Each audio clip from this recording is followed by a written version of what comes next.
जवान वन विभाग की टीमें लगातार सर्च ऑपरेशन चला रही हैं। आदमखोर ने 2 दिन में 3 लोगों को अपना शिकार बना डाला है, जिसके चलते ग्रामीण खौफजदा हैं। इधर पुलिस प्रशासन भी लोगों से अपील कर रहा है कि जब तक तेंदुए को पकड़ नहीं लिया जाता है तब तक घरों से कोई अकेले ना निकले। साथ ही अधिक आवश्यक होने पर झुंड में निकले, हथियार साथ लेकर निकले, जिससे कि कोई फिर से अनहोनी का शिकार न हो सके। सेना के जवान भी नाइट विजन दूरबीन और ड्रोन कैमरों की मदद से लगातार सर्च ऑपरेशन चला रहे हैं। अब तक 5 जगहों पर पिंजरे लगाए गए हैं। ग्रामीणों का कहना है कि तेंदुए के मूवमेंट को देखते हुए 2 और पिंजरे लगाए जा रहे हैं।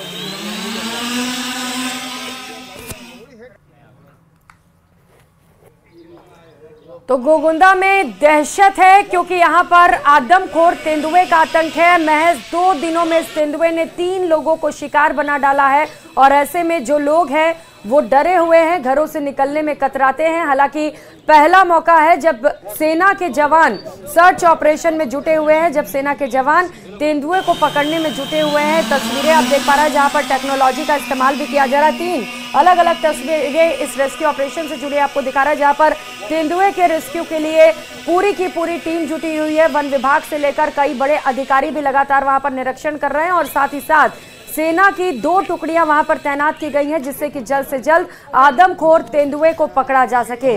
और अपील भी की गई है प्रशासन की ओर से कि घर से अकेले बिल्कुल ना निकले। अगर जरूरी ना हो तो घर से निकले ही ना, अगर निकलते भी है तो झुंड में निकले और अपने साथ हथियार जरूर रखें, जिससे कि वो तेंदुए का सामना कर सके। हालांकि हैरानी की बात यह है कि अभी तक तेंदुआ पकड़ से दूर है।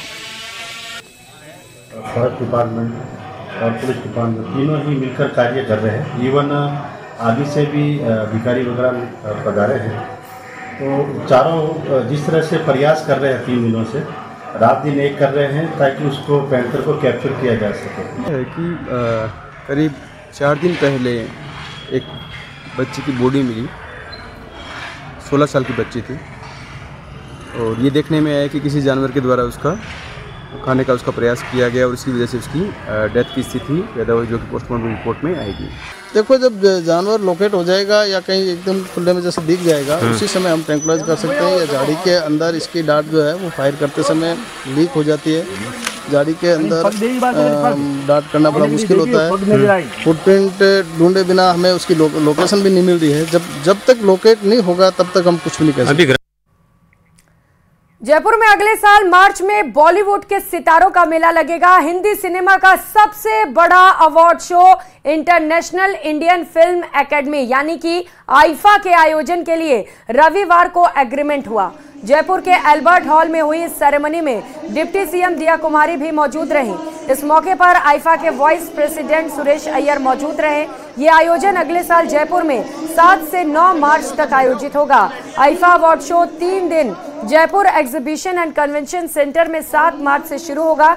ये इंडिया में दूसरी बार आयोजित हो रहा है। इससे पहले साल 2019 में मुंबई में ये शो हुआ था। आईफा का आयोजन जयपुर में होने से टूरिज्म और इंडस्ट्री की दृष्टि से फायदा होने की उम्मीद है।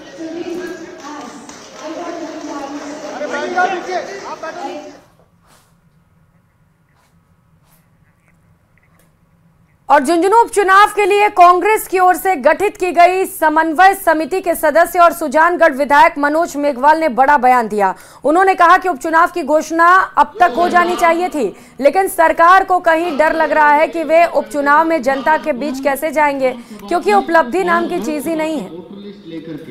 हमारे परिणाम हमारे पास में है, कौन से बूथ के ऊपर कितने काम करेंगे। चुनाव की घोषणा कभी भी हो सकती है, कायदे से तो उपचुनाव की घोषणा हो जानी चाहिए थी, पर सरकार को कहीं न कहीं डर लग रहा था कि उपचुनाव में कैसे जाएंगे। उपलब्धि कोई उनकी है नहीं।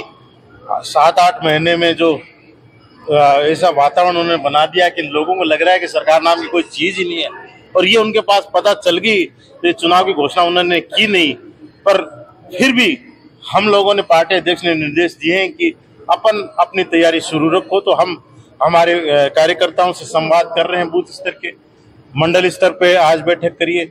हमारे 11 मंडल है, हर मंडल पर स्तर पर बैठक होगी। उसके बाद में पंचायत स्तर पर, गांव स्तर पर लोगों के बीच में जाएंगे, हमारे कार्यकर्ताओं के बीच में जाएंगे और उनको जगाने का काम करेंगे। और विशेष तौर से जो सरकार की विफलताएं हैं उनके बारे में उनको बताएंगे। और कांग्रेस का संगठन